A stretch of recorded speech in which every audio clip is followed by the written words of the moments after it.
আসসালামু আলাইকুম সবাইকে। আশা করি সবাই খুবই ভালো আছো। একাদশ এবং দ্বাদশ শ্রেণীর রসায়ন দ্বিতীয় পত্রের মধ্যে আমাদের একটা অধ্যায় রয়েছে, সেটা হচ্ছে যে আমাদের জৈব যৌগ। আজকের এই জৈব যৌগ টপিকটা আমাদের একাডেমিক, ভার্সিটি এবং মেডিকেল অ্যাডমিশন টেস্ট যেটা রয়েছে সেটার জন্য একসাথে কভার আপ হয়ে যাবে। তাই দেরি না করে চলো আমরা আমাদের আজকের মূল লেকচারে চলে যাই। আমার এই ভিডিওগুলো সম্পূর্ণ ফ্রিতে একেবারে প্লেলিস্ট আকারে আমি তৈরি করছি। তো যারা জৈব যৌগের উপরে যাদের দুর্বলতা রয়েছে তারা আশা করি এই ভিডিওগুলো দেখলে একেবারে জৈব যৌগের উপরে যতটুকু দুর্বলতা রয়েছে সবগুলো কভার আপ হয়ে যাবে ইনশাল্লাহ। তো চলো আমরা শুরু করি। প্রথমেই আমরা জানবো জৈব রসায়ন সম্পর্কে। দেখো, জৈব রসায়ন কাকে বলে? দেখো, কার্বন শিকল দ্বারা গঠিত বিভিন্ন শ্রেণীর যৌগের রসায়নকে জৈব রসায়ন বা অর্গানিক কেমিস্ট্রি বলে।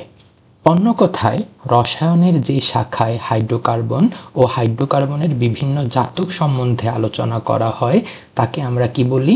জৈব রসায়ন বলি। অর্থাৎ রসায়নের যে শাখায় আমাদের হাইড্রোকার্বন থাকে এবং হাইড্রোকার্বনের বিভিন্ন জাতক থাকে ওই শাখাটাকে আমরা কি বলি? জৈব রসায়ন বলি।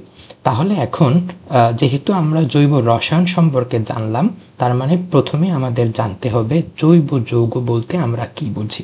দেখো, জৈব যৌগ হলো মূলত হাইড্রোজেন ও কার্বন দ্বারা গঠিত হাইড্রোকার্বন এবং হাইড্রোকার্বন থেকে আমাদের উদ্ভূত যৌগ। এদেরকে আমরা কি বলি? জৈব যৌগ বলি। যেমন মিথেন আমাদের একটি জৈব যৌগ। কেন? কারণ মিথেন হচ্ছে আমাদের কার্বন এবং হাইড্রোজেনের সমন্বয়ে গঠিত। কার্বন এবং হাইড্রোজেনের সমন্বয়ে গঠিত একটি হাইড্রোকার্বন। তার মানে আমরা মিথেনকে বলতে পারবো একটা জৈব যৌগ। আর মিথেন হচ্ছে আমাদের একটা অ্যালকেন। এরপরে আমরা জানলাম হাইড্রোকার্বন থেকে উদ্ভূত যৌগসমূহ। তার মানে এটার একটা উদাহরণ হচ্ছে যে মিথাইল ক্লোরাইড। কারণ এখানে আমাদের কার্বন এবং হাইড্রোজেনের পাশাপাশি আমাদের একটা হ্যালোজেন মূলক রয়েছে। এই হ্যালোজেন মূলকটা হচ্ছে যে আমাদের ক্লোরিন। তার মানে এটা একটা আমাদের হাইড্রোকার্বনের উদ্ভূত জাতক। আরেকটা উদাহরণ হচ্ছে আমাদের মিথাইল অ্যালকোহল।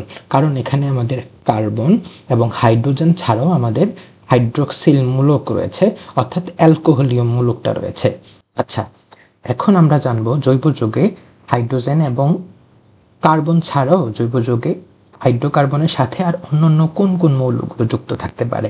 এটা আমরা মনে রাখবো SPONX, অর্থাৎ স্পোন এক্স দিয়ে আমরা এটা মনে রাখবো। এখানে S মানে হচ্ছে যে সালফার, P মানে ফসফরাস, O মানে অক্সিজেন, N মানে নাইট্রোজেন, X মানে হচ্ছে যে আমাদের হ্যালোজেন। অর্থাৎ জৈব যৌগে কার্বন এবং হাইড্রোজেন ছাড়াও কার্বন এবং হাইড্রোজেনের সাথে আমাদের এই মৌলগুলো যুক্ত থাকতে পারে। যেমন মিথাইল ক্লোরাইডে দেখো, কার্বন এবং হাইড্রোজেন ছাড়াও এখানে আমাদের ক্লোরিন একটা হ্যালোজেন মূলক যুক্ত আছে, তাই না? এরপর মিথাইল অ্যালকোহল, এখানে দেখো কার্বন এবং হাইড্রোজেন ছাড়া আমাদের একটা অক্সিজেন মূলক যুক্ত আছে।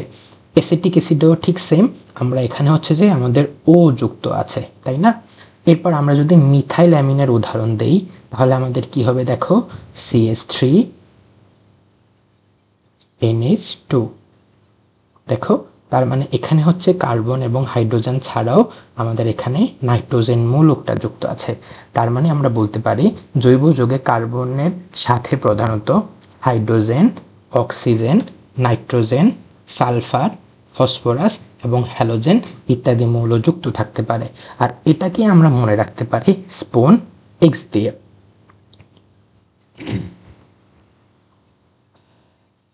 এখন আসো আমরা পড়ব জৈব যৌগ ও প্রাণশক্তি মতবাদ। দেখো, 1808 সালে সুইডিশ বিজ্ঞানী বার্জিলিয়াস উদ্ভিদ ও প্রাণী অর্থাৎ সজীব পদার্থ থেকে প্রাপ্ত যৌগকে জৈব যৌগ এবং খনিজ অর্থাৎ নির্জীব পদার্থ থেকে প্রাপ্ত যৌগকে অজৈব যৌগ নামকরণ করেন। মোট কথা হলো, বিজ্ঞানী বার্জিলিয়াস কি বলেছেন? যাদের প্রাণ রয়েছে অর্থাৎ যারা সজীব পদার্থ সেখান থেকে আমরা পাই কি? জৈব যৌগ। এবং যারা নির্জীব পদার্থ রয়েছে যেমন খনিজ ও নির্জীব পদার্থ সেখান থেকে আমরা পাই কি? অজৈব যৌগ। এবং 1815 খ্রিস্টাব্দে বিজ্ঞানী বার্জিলিয়াস প্রস্তাব করেন জৈব যৌগ কেবল সজীব উদ্ভিদ দেহ ও প্রাণী দেহে এক রহস্যময় প্রাণশক্তির প্রভাবে উৎপন্ন হয়ে থাকে। এই কি এক রহস্যময় শক্তি তিনি কিন্তু এটা বলতে পারেন নাই, তারপরেও কিন্তু তার এই মতবাদটাকে বার্জিলিয়াসের প্রাণশক্তি মতবাদ নামে অভিহিত করা হয়। অর্থাৎ বার্জিলিয়াস কি ধারণা দিয়েছিলেন? তিনি ধারণা দিয়েছিলেন সজীব পদার্থ থেকে জৈব যৌগ তৈরি হয় এবং নির্জীব পদার্থ থেকে আমাদের অজৈব যৌগ তৈরি হয়। কিন্তু তার এই ধারণাটাই 1828 সালেই ভুল প্রমাণ করেন বিজ্ঞানী ফ্রেডরিক ওলার। তিনি কি করেছেন? তিনি পরীক্ষাগারে অ্যামোনিয়াম ক্লোরাইডের সাথে লেড সায়ানেটের বিক্রিয়া করে তিনি ইউরিয়া তৈরি করলেন।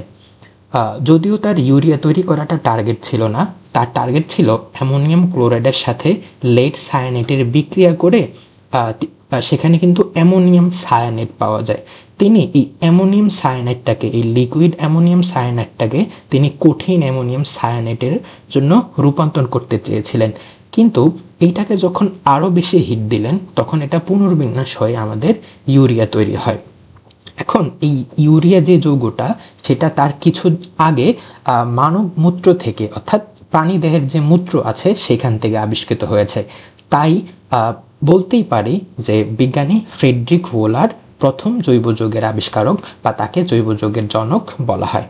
দেখো এখানে কি বলছে, ফ্রেডরিক ওলার অজৈব অ্যামোনিয়াম ক্লোরাইড ও লেড সায়ানাইটের দ্রবণের বিক্রিয়ায় উৎপন্ন অ্যামোনিয়াম সায়ানাইড দ্রবণকে উত্তপ্ত বাষ্পীভূত করে কঠিন অ্যামোনিয়াম সায়ানাইড তৈরি করতে গিয়ে, অর্থাৎ তার টার্গেট ছিল এই অ্যামোনিয়াম সায়ানাইড যেটা আমাদের প্রোডাক্ট হবে সেটাকে তিনি কঠিন অ্যামোনিয়াম সায়ানাইডে রূপান্তর করবেন। কিন্তু সেখানে তিনি আকস্মিকভাবে কি তৈরি করেছেন? ইউরিয়া তৈরি করেছিলেন। এ কারণে আমরা বিজ্ঞানী ফ্রেডরিক ওলারকে কি বলা হয়? জৈব যৌগের জনক বলা হয়। দেখো এই বিক্রিয়াটা হচ্ছে যে পরীক্ষার জন্য খুব বেশি ইম্পর্টেন্ট। এই বিক্রিয়াটাকে আমরা কি বলি? জৈব যৌগের প্রথম বিক্রিয়া, বা এই বিক্রিয়াটাকে আমরা কি বলি? পুনর্বিন্যাসকরণ বিক্রিয়া। তার মানে এটা হচ্ছে জৈব যৌগের প্রথম বিক্রিয়া। বিজ্ঞানী ফ্রেডরিক ওলারকে বলা হয় জৈব যৌগের জনক, এবং লিকুইড অ্যামোনিয়াম সায়ানেট থেকে ইউরিয়া তৈরি হওয়ার যে প্রসেস, এই প্রসেসটাকে আমরা কি বলি? পুনর্বিন্যাসকরণ বিক্রিয়া। কেন পুনর্বিন্যাসকরণ বিক্রিয়া বলি?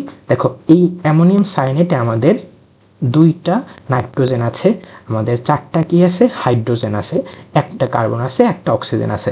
আর আমরা যদি ইউরিয়া লিখতে চাই তখন ইউরিয়া লিখতে গেলে আমাদের হবে NH2 বন্ধন CO, এক বন্ধন NH2। দেখো ইউরিয়ার মধ্যে আমাদের কয়টা নাইট্রোজেন আছে? 2টা নাইট্রোজেন, আমাদের টোটাল 4টা হাইড্রোজেন আছে, এবং 1টা কার্বন এবং 1টা অক্সিজেন আছে, যেটা গাঠনিক সংকেতের সাথে আমাদের অ্যামোনিয়াম সায়ানেটের মিলে যায়, যেটা আমাদের একটা পুনর্বিন্যাসকরণ বিক্রিয়া। এ কারণে বিজ্ঞানী ফ্রেডরিক ওলারকে আমাদের জৈব যৌগের জনক বলা হয়।